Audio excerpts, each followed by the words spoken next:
আব্বাজান, আজ আমরা খাবার পাবো কি? হযরত আলী রাদিয়াল্লাহু তাআলা আনহু বললেন, হ্যাঁ বাছা, আজ আল্লাহ নিজেই তোমাদের জন্য খেজুর পাঠিয়েছেন। তারপর হযরত ফাতেমা রাদিয়াল্লাহু তাআলা আনহুকে ডেকে বললেন, হে ফাতেমা, দেখো রাসূলুল্লাহ সাল্লাল্লাহু আলাইহি ওয়াসাল্লাম আমাদের জন্য খাবারের ব্যবস্থা করেছেন। হযরত ফাতেমা রাদিয়াল্লাহু তাআলা আনহা আনন্দে চমকে উঠলেন।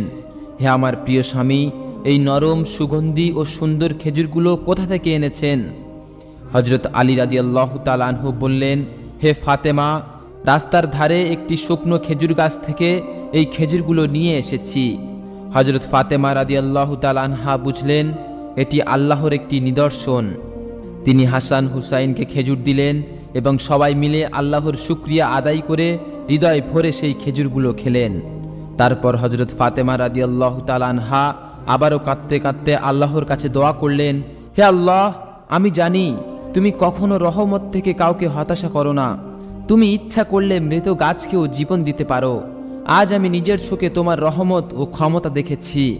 তুমি মৃত গাছ থেকে তাজা খেজুর দিয়েছ, এটাই তোমার রহমত।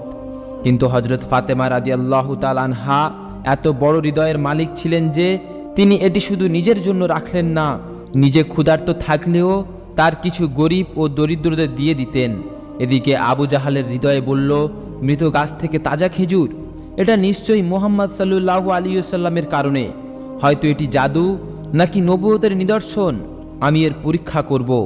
এই ভেবে সে কিছু পাথর ও লোক নিয়ে রাসূল সাল্লাল্লাহু আলাইহি ওয়াসাল্লামের কাছে গিয়ে বললেন, হে মুহাম্মদ, শুনেছি তুমি মৃত গাছ থেকে তাজা খেজুর বের করেছ। তুমি কি জাদু করেছ নাকি এটা সত্যি নবী? দেখি আমার হাতে কি আছে। যদি বলতে পারো, আমি সবার সামনে স্বীকার করব তুমি শেষ যুগের নবী এবং আমি কালেমা পড়ে ইসলাম ধর্ম গ্রহণ করব। রাসূলুল্লাহ সাল্লাল্লাহু আলাইহি ওয়াসাল্লাম বললেন, আমাকে কিছু বলার দরকার নেই। যদি তোমার হাতে জিনিস নিজেই সাক্ষী দেয়, তাহলে কি তুমি ঈমান আনবে? আবু জাহাল বলল, হ্যাঁ নিশ্চয়ই। তারপর সে হাতটা কানের কাছে নিয়ে গেল আর তার হাতের পাথরগুলো জোরে জোরে ডাকতে শুরু করলো, লা ইলাহা ইল্লাল্লাহ মুহাম্মদ রাসূলুল্লাহ। এই দেখে আবু জাহাল হতবাক হয়ে ভীত হয়ে গেল, কিন্তু সে মিথ্যা বলে বলল, তুমি নিশ্চয়ই জাদুকর, না হলে পাথরের জিভ কিভাবে খোলে? এই বলে সে চলে গেল। আবু জাহাল ইহুদিদের সাথে মিলে রাসূলুল্লাহ সাল্লাল্লাহু আলাইহি ওয়াসাল্লামের বিরুদ্ধে ষড়যন্ত্র শুরু করলো। তবে যার রক্ষক আল্লাহ তাআলা, তাকে কি ক্ষতি করতে পারে? এদিকে হযরত আলী রাদিয়াল্লাহু তাআলা আনহু সারাদিন কাজের সন্ধানে ঘুরলেন। বাড়ি ফিরে উদ্বিগ্ন হয়ে বললেন, হে ফাতেমা, কোনো কাজ পাইনি, কাল আমাদের আবার ক্ষুধায় থাকতে হবে কি? হযরত ফাতেমা রাদিয়াল্লাহু তাআলা আনহু বললেন, হে আমার প্রিয় স্বামী, চিন্তা করো না। এই বলে তিনি ঘরে গিয়ে নিজের একটি চাদর নিয়ে এলেন এবং বললেন, এই চাদর নিয়ে যাও, তাকে ধনী ইহুদিদের বউয়ের কাছে বিক্রি করে দাও। যে টাকা পাবে তাতে আটা কিনে আনো। হযরত আলী রাদিয়াল্লাহু তাআলা আনহু চাদর নিয়ে রওনা হলেন। কিছুক্ষণ পর তিনি সেই ইহুদিদের বাড়ি গিয়ে বললেন, হে ভাই, আমি এই চাদর বিক্রি করতে চাই, আপনি কি কিনবেন? আমি খুব খুশি হব। ইহুদি বলল, আমি এই চাদর দিয়ে কি করব? হযরত আলী রাদিয়াল্লাহু তাআলা আনহুর অনুরোধ করলে সে কিছু টাকা দিয়ে চাদর কিনল। হযরত আলী রাদিয়াল্লাহু তাআলা আনহু টাকা দিয়ে আটা কিনে সন্ধ্যার দিকে বাড়ির দিকে রওনা হলেন। এদিকে সেই ইহুদি হযরত ফাতেমা রাদিয়াল্লাহু তাআলা আনহার পবিত্র চাদরটি বাড়ির এক শুদ্ধ স্থানে রাখল। সন্ধ্যার পর তার স্ত্রী সেই ঘরে গিয়ে দেখল চাদর থেকে এক অপূর্ব সুন্দর আলো বেরোচ্ছে, যেন নূরের ঝলকায় ঘর ঝলমল করছে। এই দৃশ্য দেখে তিনি বিস্মিত হয়ে স্বামীর কাছে গিয়ে বলল, তুমি ঘরের কোণে কি রেখেছ? ইহুদি বলল, একটি চাদর। স্ত্রী জিজ্ঞেস করল, এই চাদর কোথা থেকে পেলে? কার কাছ থেকে কিনে আনলে? ইহুদি বলল, হযরত আলী রাদিয়াল্লাহু তাআলা আনহুর কাছ থেকে কিনেছি। স্ত্রী বলল, যে নারীর চাদর থেকে এমন পবিত্র আলো বেরোয় সে সাধারণ কোনো নারী নয়, নিশ্চয় তিনি আল্লাহর প্রিয় বান্দা। আমি বিশ্বাস করি মুহাম্মদ সাল্লাল্লাহু আলাইহি ওয়াসাল্লাম শেষ ও সত্য নবী, আর ফাতেমা রাদিয়াল্লাহু তাআলা আনহা তার কন্যা। এই পবিত্র চাদর আমাদের মতো পাপীদের ঘরে থাকা উচিত নয়, দ্রুত ফিরিয়ে দাও। ইহুদি নিজেই ঘরে গিয়ে দেখল চাদর থেকে নুরানি নূর বের হচ্ছে। এই দৃশ্য তার হৃদয়ে ভয় জাগালো। সে স্ত্রীর কথা অগ্রাহ্য করতে পারল না এবং বলল, চলো আমরা হযরত আলী রাদিয়াল্লাহু তাআলা আনহুর বাড়িতে গিয়ে চাদর ফিরিয়ে দিই। দম্পতি হজরত আলী রাদিয়াল্লাহু তাআলা আনহুর বাড়ির দিকে রওনা হলো। সেখানে গিয়ে দেখল হজরত ফাতেমা রাদিয়াল্লাহু তাআলা আনহা রুটি বানাচ্ছে। হজরত আলী রাদিয়াল্লাহু তাআলা আনহা, ইমাম হাসান হুসাইন তাদের কাছে বসে আছেন। হজরত আলী রাদিয়াল্লাহু তাআলা আনহু অবাক হয়ে বললেন, হে ভাই, হঠাৎ আপনারা আমার বাড়িতে এলেন? ইহুদি বললেন, হে আলী, আমাদের ক্ষমা করুন।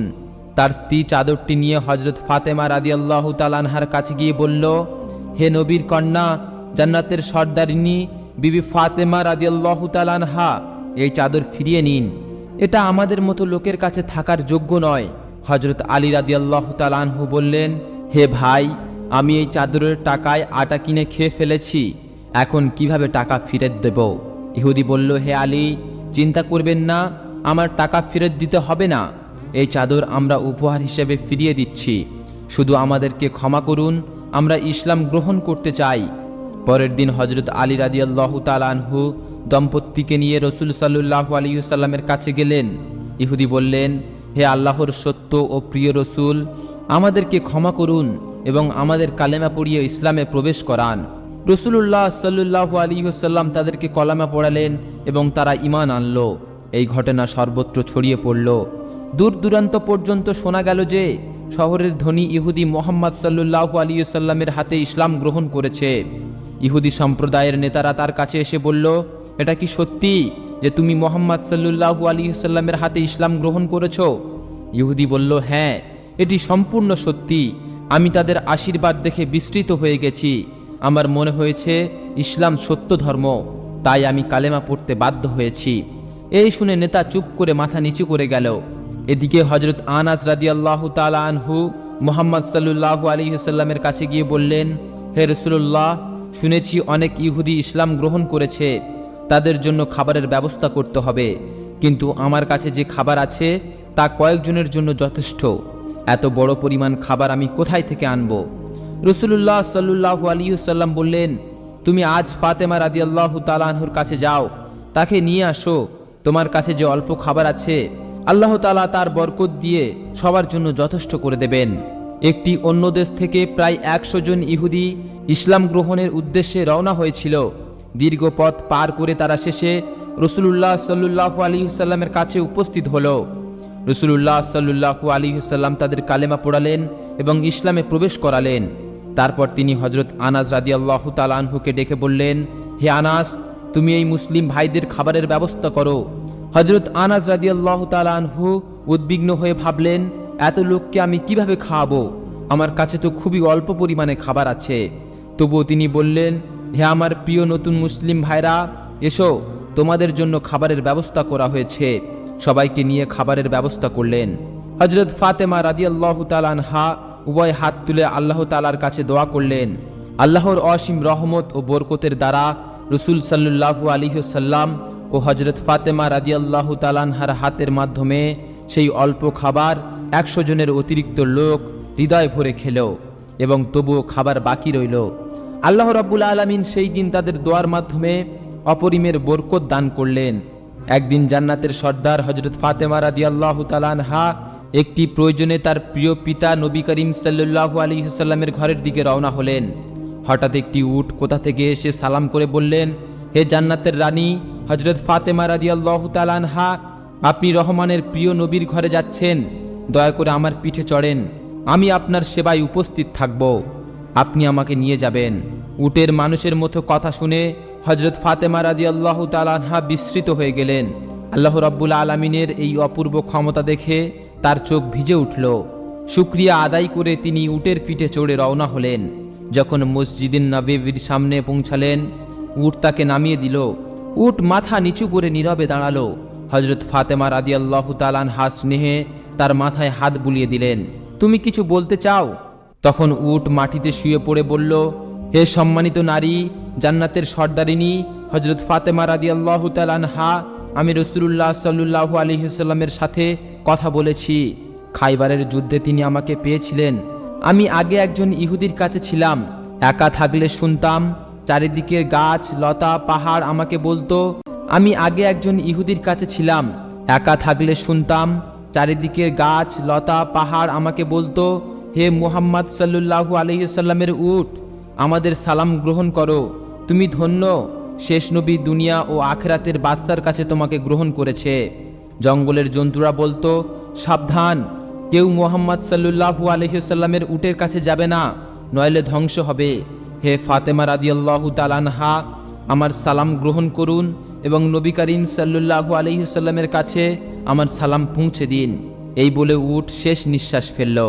হে সম্মানিত দর্শকগণ, চলো আমরা সবাই মিলে দোয়া করি, হে আল্লাহ, আমাদের হযরত ফাতেমা রাদিয়াল্লাহু তাআলা আনহুর মতো সবর দাও, এমন তাওয়াক্কুল দাও যাতে কষ্টেও আমরা তোমার উপরে বিশ্বাস